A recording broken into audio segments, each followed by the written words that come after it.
Could psychedelics soon be the new Prozac?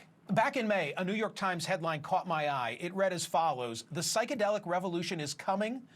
Psychiatry may never be the same."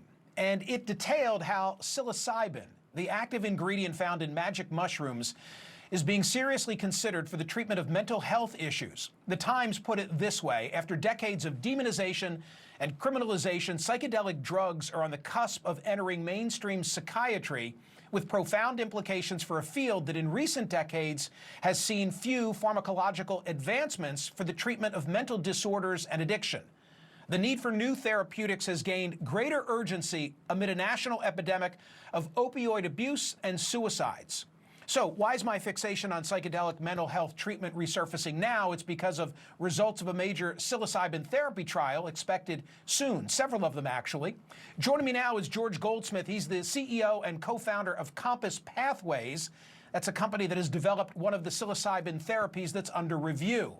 Thanks for being here. How and when, George, did we go from the Grateful Dead and the Kool-Aid acid test to the serious contemplation of medical use of mushrooms?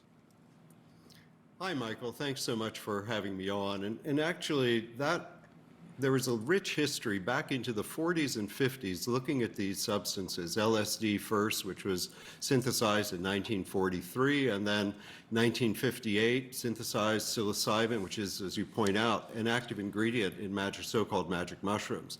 And so there was a rich history. Almost 40,000 people went through different psychiatric case histories and case studies in the late 50s and 60s. And then it escaped the lab. And then there you have the situation you talk about.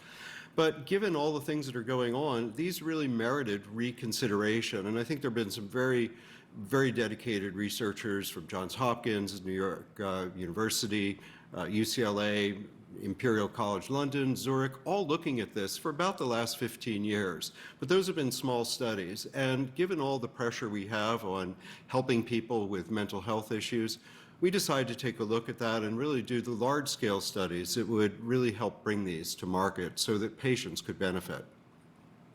Did the just say no era of the 80s and beyond thwart what research would have otherwise been done? It made it super difficult. Imagine you're an academic researcher and you want to look at this, even though they were promising, it may not be promising for someone's career. So it certainly had a dampening effect, and there was quite a bit of a dark age. And I guess renaissances do follow dark ages, and here we are. Are there addictive qualities to psilocybin?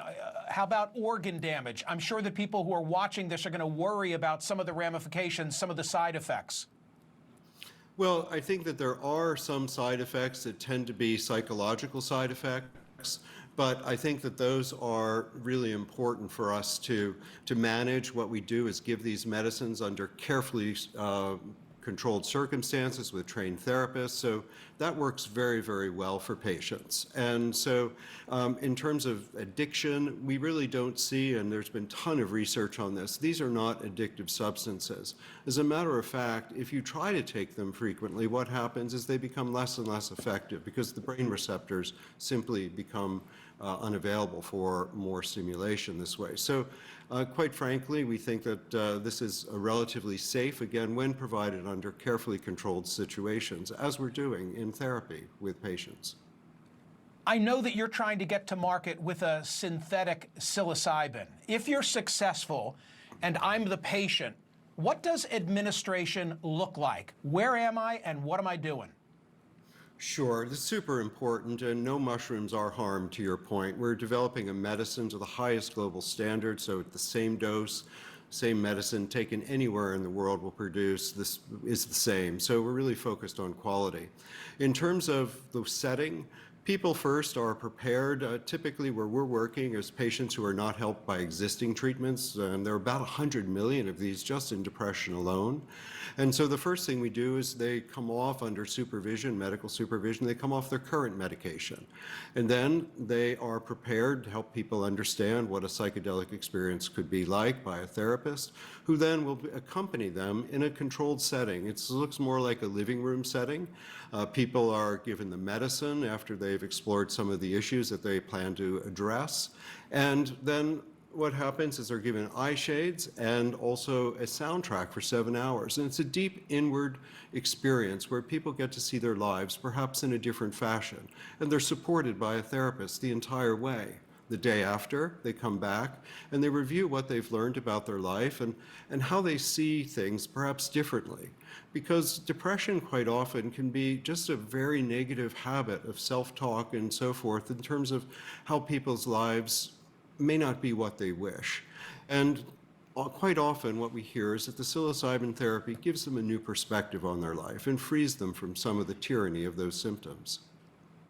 Important subject and more to come. Good luck.